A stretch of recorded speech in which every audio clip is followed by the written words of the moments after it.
अस्सलाम वालेकुम वीवर्स। हमारा टॉपिक है solution of quadratic equations bye completing the square method. हम पहले भी क्वाड्रेटिक इक्वेशंस के सोल्यूशंस कर चुके हैं and we have learn that there are 3 methods to solve quadratic equations: factor method, completing the square method and quadratic formula method. तो factor method की videos already मैं अपलोड कर चुकी हूँ जो आपको मिल जाएंगी चैनल पे। और यहाँ पे अब हम स्टार्ट करेंगे कंप्लीटिंग दी स्क्वायर मेथड। ये देखिएगा, हमने ये लिया है एक क्वेश्चन जो कि एक क्वाड्रेटिक इक्वेशन है, स्टैंडर्ड क्वाड्रेटिक इक्वेशन है 7x² + 2x - 1 = 0। किस तरह से सॉल्व होगा कंप्लीटिंग दी स्क्वायर मेथड के पहले मैं आपको यहाँ पर स्टेप्स बता देती हूँ, उसके बाद फिर हम जो हैं वो एक्चुअल सोल्यूशन पे जाएंगे। तो फर्स्ट स्टेप हमारे पास क्या होता है कंप्लीटिंग दी स्क्वायर मेथड के लिए? To write the equation in standard form.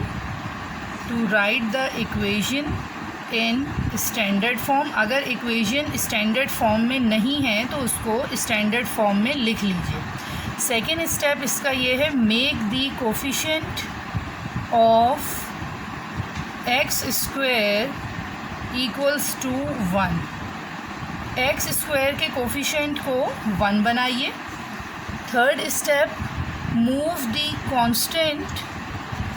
Constant term को राइट हैंड साइड पर मूव करा दें। Move the constant to right hand side. Fourth is add 1/2 into coefficient of x whole square.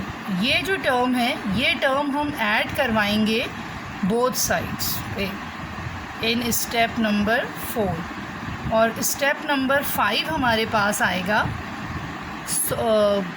Make complete square on left hand side.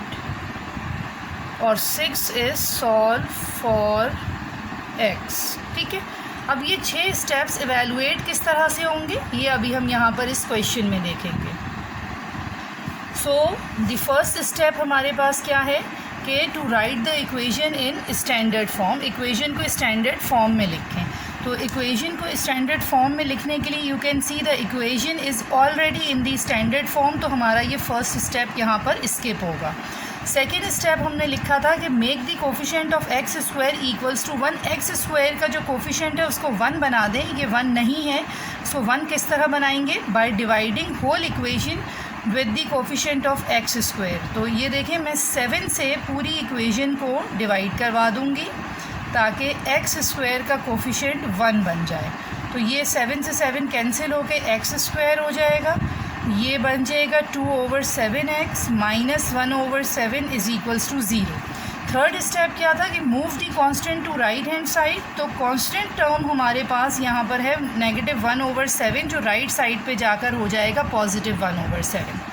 Fourth step हमारे पास था कि 1/2 into x का coefficient of x क्या है? 2/7 है यहाँ पे, इस वैल्यू का होल स्क्वायर।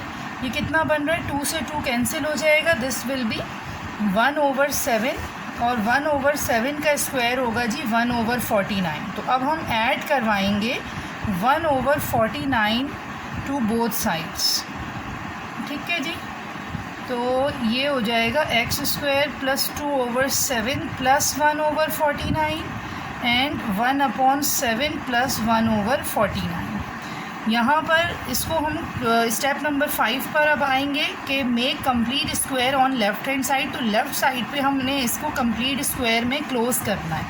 तो मिडिल टर्म में देखिएगा हमारे पास प्लस का साइन है, इट मीन्स कि इसको हम क्लोज़ कर सकते हैं a + b होल स्क्वायर में। फर्स्ट टर्म का स्क्वायर एंड 1/49 इज़ 1/7 हम इसको लिख सकते हैं। और मिडिल टर्म फिर बनेगा 2a and b, a² + 2ab + b²। तो ये देखें, ये हमारे पास जो गिवन वैल्यू थी on left hand side we have written it as the expansion of the formula a + b whole square. जब ये एक्सपेंड हो सकता है तो ये क्लोज भी हो सकता है। इसका क्लोज फॉर्म बनेगी a + b होल स्क्वायर यानी x + 1/7 होल स्क्वायर। अच्छा, राइट साइड के ऊपर we simply need to evaluate them. इसको सॉल्व करवा लें 1/7 + 1/49, तो ये हमारे पास बन जाएगा 8/49। ठीक है, ये मैंने मैन्युअली किया है। अगर आप करना चाहें तो इसको कैलकुलेटर से बाय यूजिंग फ्रैक्शन की डायरेक्टली कर सकते हैं। ओके, ये हमारा कंप्लीट हो गया स्टेप नंबर 5। स्टेप नंबर 6 था हमारे पास सॉल्व फॉर एक्स, यानी एक्स को सॉल्व करें, एक्स को मालूम करें। कैसे मालूम करेंगे कि सबसे पहले तो ये स्क्वायर हटेगा तो फिर एक्स मालूम होगा। तो स्क्वायर हटाने के लिए मैं रूट लूँगी, तो रूट से ये स्क्वायर इसका रिमूव हो जाएगा और यहाँ पे जब 8/49 के ऊपर रूट लेंगे तो ये बन जाएगा 8 के ऊपर रूट विल बी 2/2 एंड 49 के ऊपर रूट आ जाएगा 7 और साथ में साइन आएगा प्लस माइनस का। रूट से जब भी कोई वैल्यू बाहर आती है तो उसके साथ 2 साइन लगते हैं, प्लस एंड माइनस। ये भी मैं अलग वीडियो अपलोड करूँगी कि ये प्लस और माइनस क्यों लगता है जब रूट से कोई वैल्यू बाहर आती है। अच्छा, यहाँ पे ये स्क्वायर और ये रूट कैंसिल होके it will be only x + 1/7। अब ये 2 हिस्सों में सॉल्व होगा, यानी कि एक दफ़ा हम लिखेंगे x = ±2√2/7 और ये 1/7 मूव होगा राइट साइड पे, तो दिस विल बी -1/7। अब ये 2 हिस्सों में किस तरह सॉल्व होगा? एक दफ़ा हम लिखेंगे +2√2/7 -1/7 और करके, दूसरी दफ़ा हम लिखेंगे -2√2/7 -1/7। प्लस माइनस का साइन 2√2/7 के साथ था, उसको हमने 2 दफ़ा अलग अलग करके लेना है और 2 ही इसके आंसर्स आएंगे।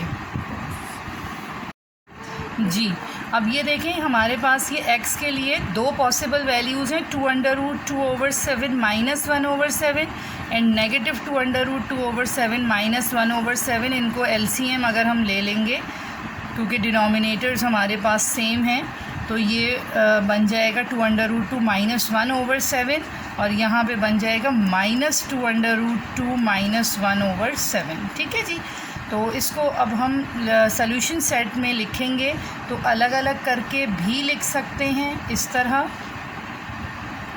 और अगर आप, क्योंकि वैल्यू सेम है सिर्फ एक साइन डिफरेंट आ रहा है, तो और करके आप इसको यूँ भी लिख सकते हैं +-2√2 -1/7। ये 2 वैल्यूज़ हैं, बेसिकली इन दोनों को हमने एक जगह पे कंबाइन करना है, तो इस तरह प्लस माइनस लगा के लिखेंगे। ठीक है, तो ये हमारा सॉल्व हो गया है question by completing the square method.